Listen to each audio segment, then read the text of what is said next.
जय हिंद दोस्तों, नमस्कार। दोस्तों, आज हम लेकर आए हुए हैं कहानी। और कहानी में प्रेमचंद द्वारा लिखी गई कहानी बलिदान, जो कि आप समझिए कथा साहित्य का पहला चैप्टर है प्रेमचंद। अभी हमने प्रेमचंद का जीवन परिचय देखा, उसके बाद हम प्रेमचंद की कहानियों पर आ गए जो कि बलिदान है। तो पहले हमने सोचा कि सारांश ही इसका क्यों ना देख लेते हैं, उसके बाद कहानी स्टार्ट करते हैं, क्योंकि सारांश ही मेन है।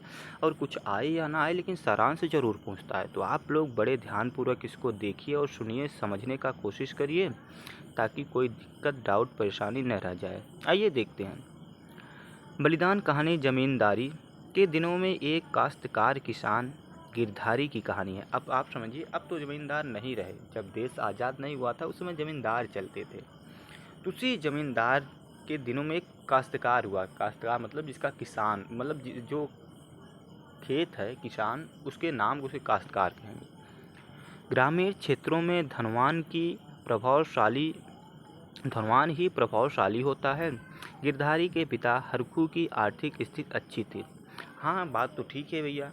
जो धनवान व्यक्ति होता है, सभी संसाधनों पर वो ही चाहता है कि भाई उसका ही अधिकार रहे। वो चाहेगा कि पानी मिले गरीबों को, वो चाहेगा। तो आज भी यही कहीं कहीं कंडीशन आज भी यही उत्पन्न हो जाती है कि भाई जो धनवान व्यक्ति होते हैं वो राज करना चाहते हैं। हालांकि ऐसा थोड़ा कम देखने को मिलता है, लेकिन कहीं कहीं है। उनकी 5 बीघा जमीन कुएं के निकट खाद पास से लदी हुई, अर्थात जो हरखू थे उनकी 5 बीघा जमीन थी और वो खाद पास से लदी हुई, मतलब बहुत अच्छी जमीन थी, मेड़ बांध से ठीक थी। उनमें 3-3 फसलें पैदा होती थी। समय बदलता है, हरखू बीमार पड़ गया। अर्थात 3 फसल का मतलब एक साथ ही नहीं 3 उपज जाएगी। 3 मतलब कि आप समझ लीजिए कि साल भरे में आप 3 फसल काट, ज़्यादातर 2 ही फसल काटते हैं ना, धान और गेहूँ वगैरह, मतलब हर जगह अलग अलग चीज़ें 2 ही फसल काटते हैं। अब धान गेहूँ ज़्यादा है, ज़्यादातर लोग बोलते हैं, इसलिए मैंने नाम दिया। लेकिन साल भर में वहाँ पर 2, अब मतलब 3 की जगह, वो सॉरी 2 की जगह 3 फसलें पैदा होती थी। मतलब साल में 3 बार फसल उगा सकते थे। समय बदलता है, हरखू बीमार पड़ गया। 5 महीने कष्ट भोगने के बाद ठीक होली के दिन उसकी मृत्यु हो गई। गिरधारी ने बड़ी धूमधाम से पिता की अंतिम क्रिया कराई। कुछ दिनों के बाद जमींदार ओमकार नाथ ने गिरधारी को बुलाकर कहा कि नजराना देकर जमीन अपने पास रखो, हम लगान नहीं बढ़ाएंगे। वैसे तुम्हारी जमीन लेने के लिए गांव के कई लोग दूना नजराना और लगान देने के लिए तैयार हैं। नजराना 100 रुपये से कम न होगा। गिरधारी उदास और निराश होकर घर लौटा। वह सभी विकल्पों पर सोच रहा, किंतु 100 रुपये की व्यवस्था करना असंभव हो गया। तब जो होना था वही हुआ। गांव के ओंकार नाथ ने उसकी जमीन अपने नाम करा लिया। उस दिन घर में चूल्हा नहीं जला। ऐसा लगा उसका बाप हरखू आज ही मरा है। आप समझ सकते हैं, जिसके पास कुछ ज़मीनें हैं, अन्य संसाधन नहीं है खाने के लिए, वो भी उसकी चली जाए तो मतलब कितना कष्ट होगा। आज कोई 1 इंच नहीं छोड़ने को तैयार है भैया। कट जाएंगे या काट डालेंगे, लेकिन छोड़ेंगे नहीं। ये कितनी विकट परिस्थिति उत्पन्न हुई है आज। लेकिन उस समय में लोग दान दे देते थे, भूमि आंदोलन चला था, बड़े चीज़ें हुई करती। आज पता नहीं इंसानों के क्या हो गया। खैर, वह अब तक गृहस्थ था। समाज में मान था, उसकी मर्यादा थी।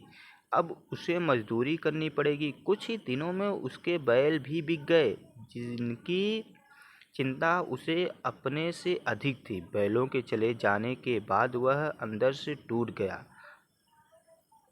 रात को गिरधारी ने कुछ नहीं खाया, चारपाई पर पड़ा रहा। सुबह उसकी पत्नी ने उसे चारों तरफ ढूंढा, किंतु वह कहीं नहीं मिला। अब सुबह बेचारा कुछ सा खाया पिया नहीं, रात को सुबह मिला नहीं, मतलब आत्महत्या। हम आपको साफ साफ बता दे रहे हैं, बेचारा आत्महत्या कर लिया था। कहीं नहीं मिला। चारों ओर खोज होने लगी। पर गिरधारी का पता नहीं चला। गिरधारी को गायब हुए 6 महीने बीत गए।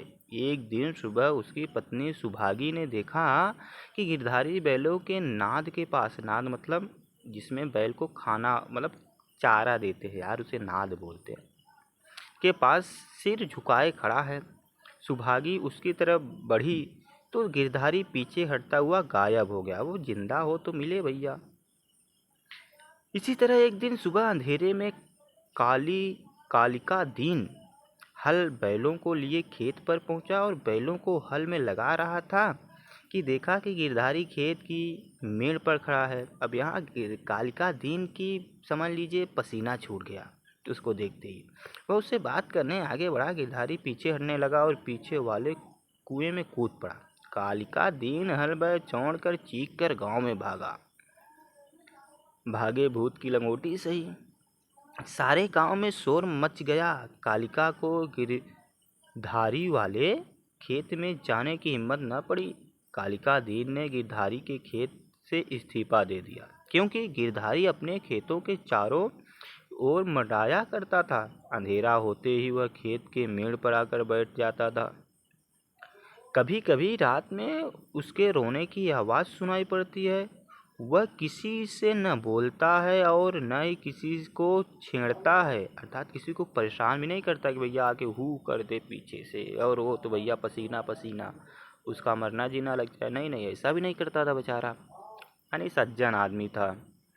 लाला ओंकारनाथ बहुत चाहते हैं कि कोई इस खेतों को ले ले, किंतु लोग नाम लेने से ही डरने लगे हैं। गिरधारी ने खेतों के लिए आत्म बलिदान दिया था। आप समझ जाइए। चलिए फिर बलिदान कहानी देखते हैं।